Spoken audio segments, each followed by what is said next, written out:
Hey guys, welcome to a brand new episode of the Service Without Excuses podcast, back from Florida. And the weather was absolutely beautiful down there, but back in nice, cold, freezing New Jersey again.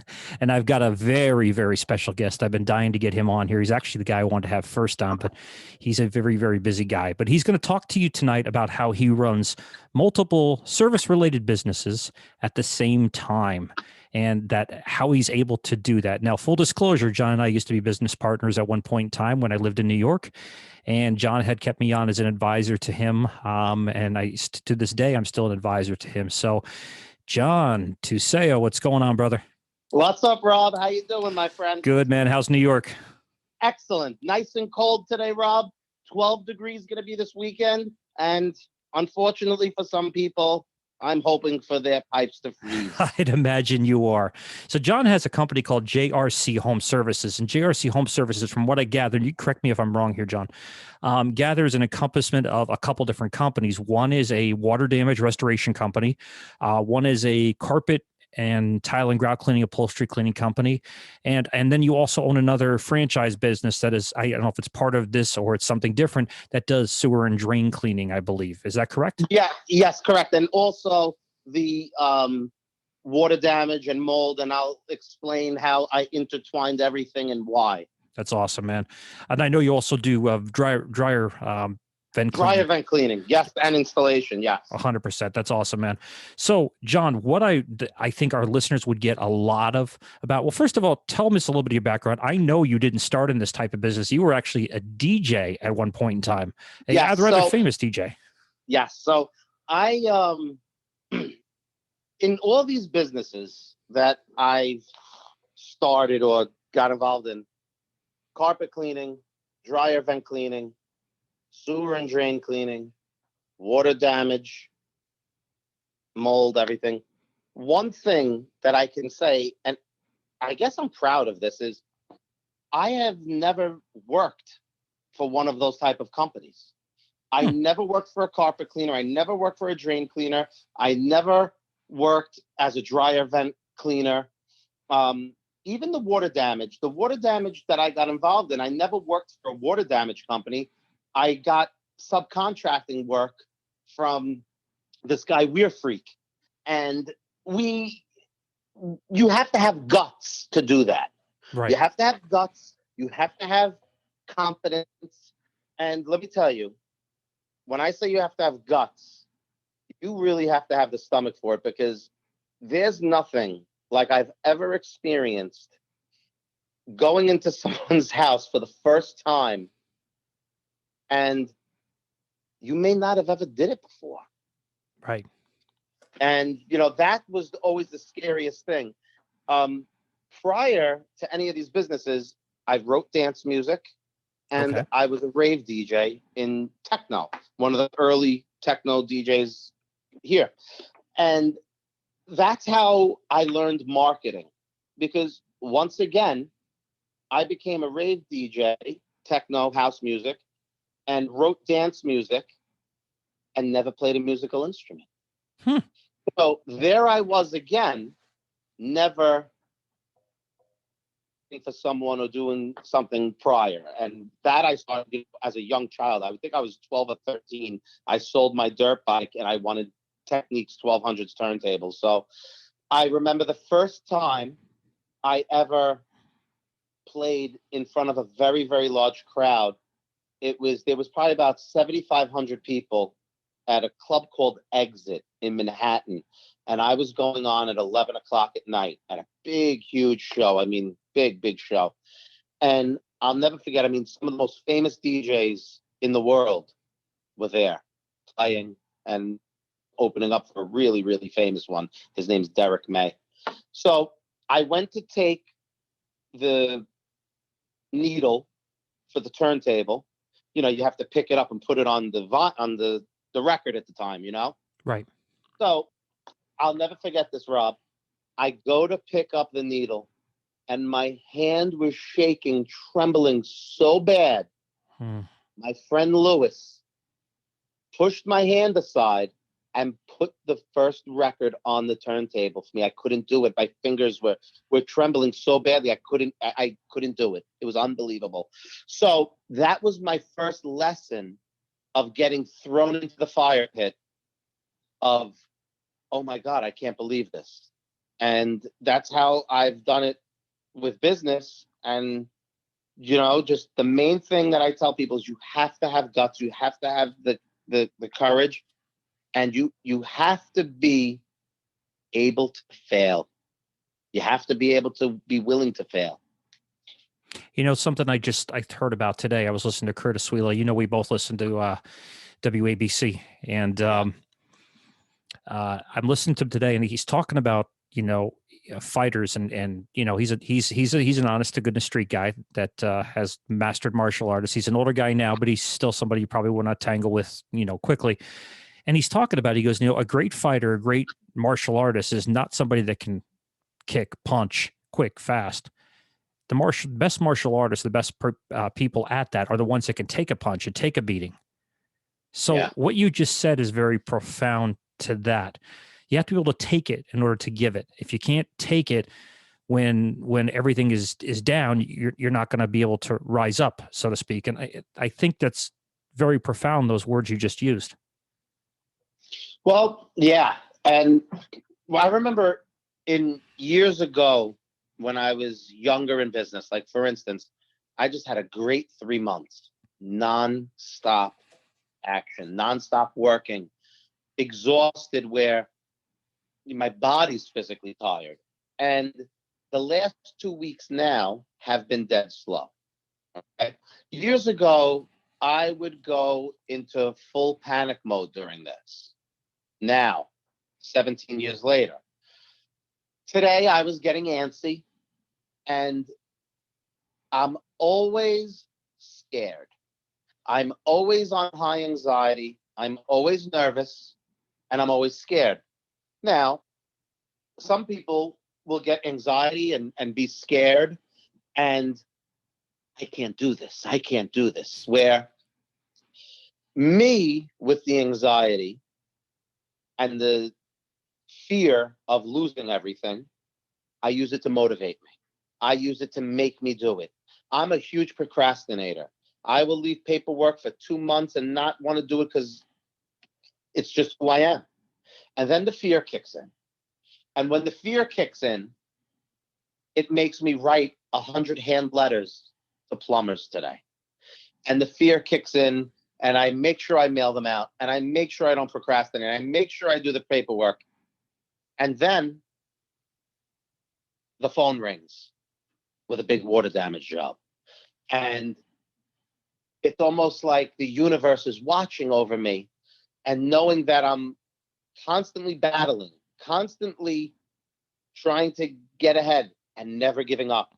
You can't give up in business. You can't give up in life. And when one throws their hands up, oh, I can't do this. If I can do this, most people can. Not anybody can. I won't use that word because not anybody can do this. But if I can do this, other people can. But you have to have the drive. You have to have the willingness. You have to be willing to sacrifice relationships, perhaps a marriage, unfortunately, your children, because in business, nothing can come first. Everything sounds nice to say, oh, I'll put my kids come first, and I'll go to little Bobby's baseball game at 11 a.m. on a Saturday before my work. Well, you can't be in certain businesses then. Because unfortunately for me, I have 2 children, and I run businesses that some of them are 24/7, and I physically still go out there and do a majority of the work. And that's unfortunately the way it is. I hope my kids don't have to be that. And that's why I save, in the stock market to them, and I want them to have a jump start. I had to do this from nothing, from zero, from not knowing anything, with $0 out of a Honda Civic, a 1994 red Honda Civic, putting a carpet cleaning machine in after, when I would go to jobs.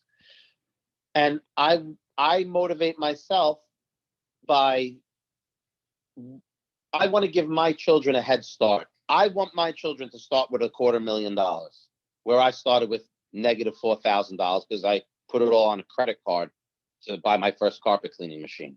Right. I think most people can relate to that.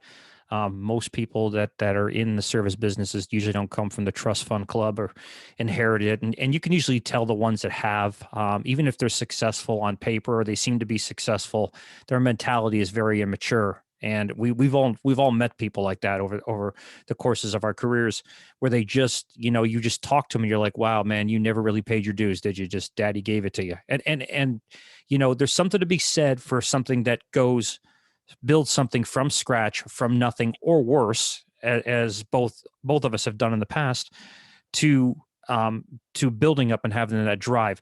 One of the things I think that really makes somebody like you and people with the same mindset is you have a spark.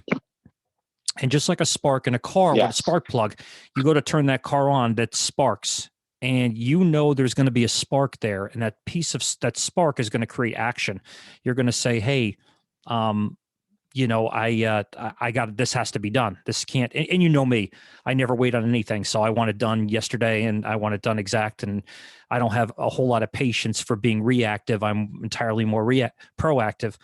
And you have that spark where you can take that spark that I have to plan way out. You can spark it and just implement immediately.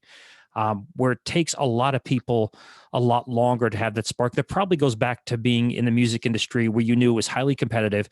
To stand out in that industry, I always say the hardest industry in the world is the music industry, and it is. We've both been in the music industry one way or the other in the past, and if you could stand out and be unique with what you're doing, then I think you're tenfold above other people that just are comfortable doing it one thing at a time, into another. You have to almost have, multiple hustles going on, which is what you do have now with your businesses. You have multiple hustles. And even though you say, I go out there a lot, you still have people around you, because if you don't have people around you to be able to do it, you couldn't run multiple businesses. No one person could run 3 successful multiple businesses without having people around them. So you're still the spark that gets them to go, that gets people to implement and gets them to take action. And obviously you're the first line of that spark, so to speak. Yeah, absolutely. The one thing I'd like to touch on, one of the first things you said, there's 2 types of people that I admire that could be business owners. One, of course, is the self-made guy who came from zero. Okay. I also love the self-made guy who came from zero, who didn't go to college too. I also really like that. Agreed. But what I really, really admire more than anything, and the words admire, I admire people, women and men, who are not self-made, okay? Not self-made. Their parents were rich already, okay? And they had a great business already. And then they inherited it or took it over, but made it better and larger and bigger and everything. Because why do they have to have drive? Why do they have everything in the world already? Okay. And they want more. They want bigger, they want better, but you're born into this already. They're born into what you and I dream of. Right. You understand, Rob? Like right. They're born into what you and I, as entrepreneurs, envisioned when we were 21 years old and we wanted to start our own business, and we envisioned the yacht and the travel and all this, and yeah, here we are. And I really admire them, because they don't have to do that. They can just be rich forever. And when I say, people that inherited business, I don't mean, Tommy who inherited his father's plumbing company. I mean, Like Donald Trump, he's not self-made. His father was a millionaire, a multimillionaire already. Hit people like him. Now, Michael Bloomberg, on the other hand, is self-made from zero, lived in the projects, and became one of the richest people on earth. Of course, we have to admire that. Right. But, I really think that, I mean, I know myself, if I was born rich, I would not have much motivation and drive. I don't think so. You never know, though. You could have it instilled into you, and I know your father, so you could have it instilled in you to say, he got up every day, went to work. You saw what he did as a kid. You saw what it took to do it, and a lot of kids, when they see that, go one of two ways. Either they go, I don't want to do that. That's too hard of work. That just doesn't make any sense to me. And maybe they might find a better way to do it, or maybe they don't want to put any effort into it and just want to give into them. Or other ones that say, you know what, whatever my father did, I want to either do it and then some or build upon it. You said Donald Trump as a developer. We'll forget the politician side of it. Just talk about him as a developer. He had an amount that he work with, and people can cry about that and whine all they want. But he took, a couple $1 million and, turned it into an empire, regardless of, political affiliation. He still built upon that because his father instilled in him that, you got to make your own way in life. And I think there are a lot of people out there that can make their own way in life if they're willing to give, the shove, like I just said before, the spark. If they don't have that spark or drive, Donald Trump has excellent habits when it comes to work. He's up every day at 5 a.m., 7 days a week, never drank a bit of alcohol, never took any drugs, never did anything. And there's a lot of people like that out there that were very successful because they didn't know how not to be. They didn't understand how you couldn't grow something. They don't understand status quo. That's good enough. They understand that, okay, maybe I should quit and get a job. That never goes into the mind of a true entrepreneur, in my opinion. Right. Yeah. So John, you've given us a whole bunch of ideas, and we've just discussed some really great and some great strategies, frankly, from where you're at. What advice would you give to somebody like you 17 years ago that was just starting out, might have had to dip into the credit card? And obviously it's a little bit of a scary time right now, but I'm a believer in starting a business in a down market. And I think you are too as well. I think we both believe you can get tremendous upside leverage with your business in a down market versus an up market when everybody's jumping into it at the same time. I'd rather people jumping off than jumping into something. So I like a down market. I've built 3 businesses in a down and semi-down market, and one of them was in a terrible market. And in order to do that, you have to look at where the diamond is. Instead of looking at where the coal is, you got to look at where the diamond is, so to speak.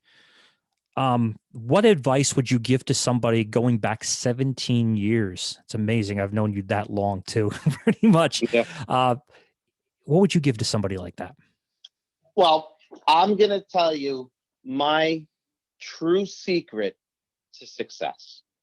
Okay. The one thing that I would recommend to someone, and this is a very, very hard, this cannot be taught. It has to be accepted, this advice I'm going to give. You have to accept what I'm about to say. Now, this is the advice I give. Now, I have this ability, and this is a God-given ability. 1, you have to put people around you who are smarter than you to advise you. And you have to blindly follow them. And when you bring them in, you have to let them be your boss. For instance, I'm going to say that if the thing I would recommend is, number 1, someone getting into business, you have to have a mentor. And when I first started the carpet cleaning business, my mentor was Rob Lyon, and I didn't know anything about carpet cleaning, but I met you on a Canadian website, a Canadian chat forum. What was it, Rob? It was a Canadian thing. It was called clean something. Clean Quip, cleanquip.com. Okay. Clean Quip, whatever. Something like that. Yeah. Yeah. So, and it's still on. So when I was on cleanquip.com and I was watching everyone talk, you stood out to me as the smartest person in the room. And then I saw you were in Pennsylvania. We started emailing back and forth. And then we literally started hanging out once a month. I remember I would go up to your house and you became my mentor. I knew you were the smartest person on that forum. And I immediately befriended you. Immediately, because that's how I was learning carpet cleaning, was from that website. Okay. Right. So you then became my mentor. I told you everything about me. And remember, 24 hours a day, me and you were on the phone with each other. Yeah. Yeah. I mean, it was unreal. Day and night, all I did was eat, sleep, and regurgitate Rob Lyon and carpet cleaning. And I mean, Rob, like I've said to you, the first time I cleaned the wool rug, it smelled like wet dog. I ran out of that house. Rob, the rug, it smells like wet dog. And you're laughing. Oh, no, John, wool, when it gets wet, off gases sulfur, and that's the smell. It'll go away. Rob, are you sure, Rob? I don't have the money to buy a rug. John, you're not going to buy a rug, you know? And it was always true. It was always right. And you know something? Whenever you mentored me, you were my security net. Even though you weren't there with me, I knew that Rob Lyon, if I had a problem, you were a phone call away, and that anything I can ask you, and at least I would have some support. And the most profound thing that ever happened to me in my life was when you and I were working together and you came to live in New York and you got me to stop subcontracting flood jobs and do them on my own. You fought me for over a year. You're crazy. Yes. You're crazy. And I was afraid. And then you used the tactics on me, and it was a tactic. John, if you don't do this, I'm out of here. I'm not working with you anymore. And you cornered me. So then I made a compromise. All right, I'll do the I'll keep subcontracting the floods, and then you do our own floods. And I remember in my apartment there, where you and I lived together. Yeah. And yep, you and I lived together, and we were in my living room. I said to you, "But Rob, what happens if I fail?" I said, "What happens if I fail? I have a mortgage. I have a child. I have child support. What happens if I fail?" And this is the most profound thing that's ever happened to me. You looked me in the face and you said to me, "I will not let you fail." Now, why was that? That when you said it to me, it wasn't just words, Rob. This was like a spiritual transaction. It was spiritual to me. When you said that to me, it went into my soul. I knew the way you said it, or however it was, from that second on, you would not let me fail. You would not let it not happen. And boy, you were a machine. You did not let it happen. And then when you left, you said to me, "I'm leaving knowing that I set you up. You're good. You know what to do now." And I was scared when Rob Lyon left. I was scared. But you set me up. You taught me. And that was, like there's been times since you're gone that I've been afraid. It was with the sewer and drain was the last one. And I thought to myself about you telling me how you won't let me fail. And then I said it to myself. I won't let myself fail. That's it. Keywords. Again, you're the one doing it, no matter what. You know, you could have the best coach and advisor in the world, and if you're not going to implement it, the example right now is, I love both of them, and I've used them in the podcast before. And thank you, by the way, for the nice comments. But Bill Belichick, still love him. Always will. One of the greatest coaching minds of all time. It will go down that way. And obviously, Tom Brady's had a tremendous start first year with Tampa Bay making a start. So people often ask who's more important, the coach or the player. I say they're both important for different reasons. A coach comes into somebody's life to help them at where they're at and develop them. But the player at some point has to sprout the wings and become their own bird. They got to fly on their own. And that's what Tom Brady did. Would Tom Brady have been the superstar quarterback without Bill Belichick? I will tell you unequivocally, no, absolutely not. He'd be like Drew Brees, a phenomenal quarterback, a great quarterback, a Hall of Famer quarterback, but not the greatest of all time. So no matter what kind of coach, if you don't have the player that has the mindset of taking and flying and soaring, it's not going to make any difference. That you got to want to do it. You just said you took, and it is blind faith. It's you got to take and that's the hardest thing. And I'm my own convert of it because I had coaches and mentors myself in my own life. And the only way I was able to get there was to have people either I work for or mentor me or coach me along the way, saying, slapping me down a few notches when I needed it and also building me up when I needed it. And if you don't have those people in your life to help you grow and mature as a business person, it's a lot tougher of a road. And a lot of people, that's why they go the franchising route, which in fact you do own a franchise. They do go that route because they have that support, that feedback. And I worked 17 years for franchise businesses, so I'm very familiar with them. I can tell you that they were a cornerstone of growth back in the day. They're not needed as much today unless you're looking at long-term resale value. But you always have to have somebody in your life to do that. This is not a pitch session. This is not some bullshit like that. You have to have somebody, whether it's a free mentor in your life or you hire a coach and consultant to sit there and not just hold you accountable, but they have to guide you. All right. So I don't follow the whole coaching model like a psychiatrist. Well, tell me what's wrong with you. That's bullshit.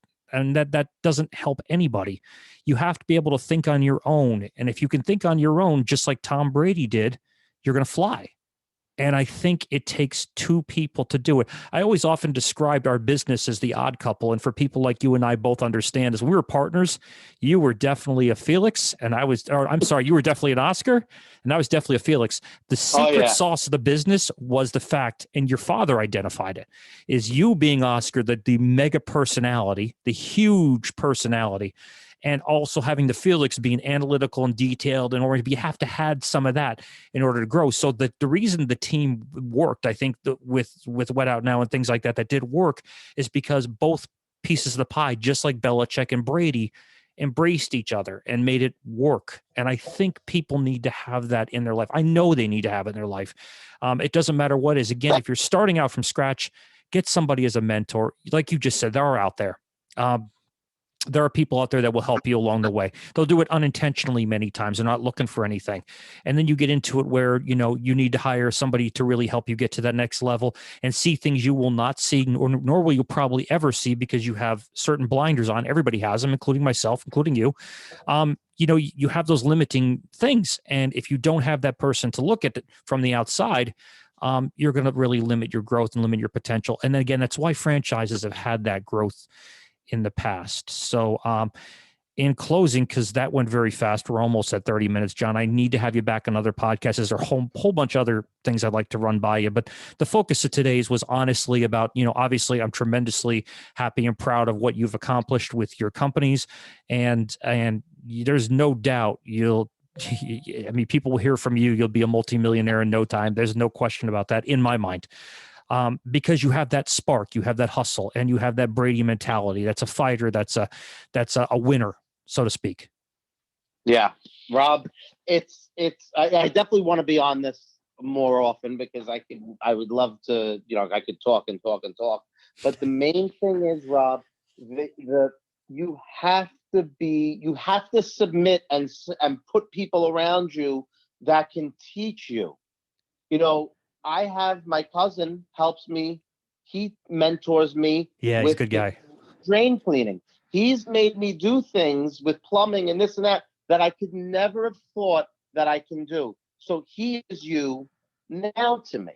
You know what I mean? That's awesome. And he has given me immense confidence of, listen, John, you have to stop and you have to, this woman's sink is apart right now and you got to fix this because no one else is going to do it for you right now.